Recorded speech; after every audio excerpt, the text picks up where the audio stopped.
When you're dealing with triangles, your height and your base must be at a 90-degree angle. So a right triangle, that's always really easy for us because we have a 90-degree angle right there, which means your base or your height, it doesn't matter which one's which, because here this is your base, this is your height because it's going how tall it is. But if you turn it here, now this is your base and this is your height. So they are interchangeable as long as they are both at a 90-degree angle. This one, it still has the 4 and the 7, the 4 and the 7, but you see it's not at a 90-degree angle. And you do need that 90-degree angle to find the height. So there's a couple different ways you can do it. First of all, if you use the 7 centimeters, then you're going to have to extend this line and find the height from here up until here.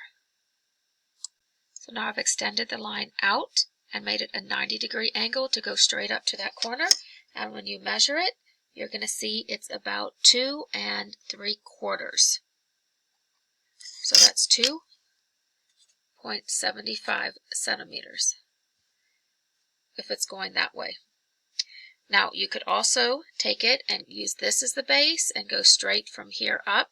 Now again, you need a 90-degree angle. So we want to find, go ahead and follow the line. See this little line down there? We're going to use that and line it up and then come up to the tip. And this is going to give us right about a 2. We're going to round it to a 2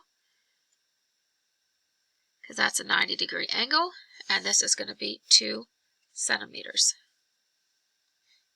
It may be easier if you actually rotate it, and then that's something a little bit more that you're used to. This is your base and your height is going straight up. Now we're going to have the formula to find area. We have 1/2 base times height, or we can do base times height divided by 2, because dividing by 2 is breaking it into 2 groups, which is the same as taking a half of it. I like this one easier because it gives you more options. So if we use on the first one, 4 and 7 is our base and our height. So we have 1/2 base is going to be 7 centimeters, and our height is going to be 4 centimeters.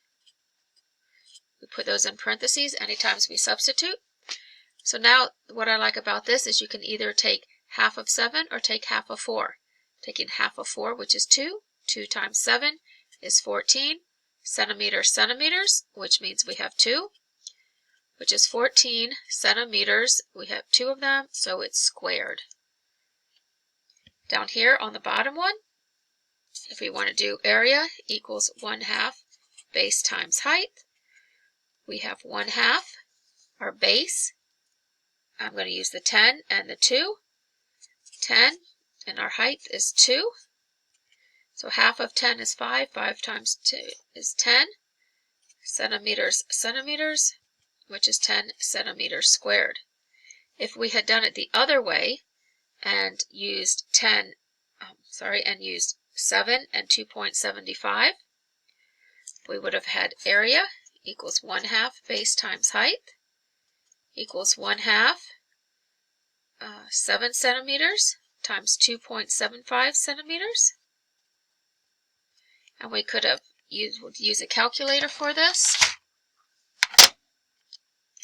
2.75 times 7 times 0.5, and you're going to get 9.625. 9.625 centimeters, which is 9.6 centimeters squared. And remember on this one we did round the 2, so this is going to be approximately 10 centimeters squared.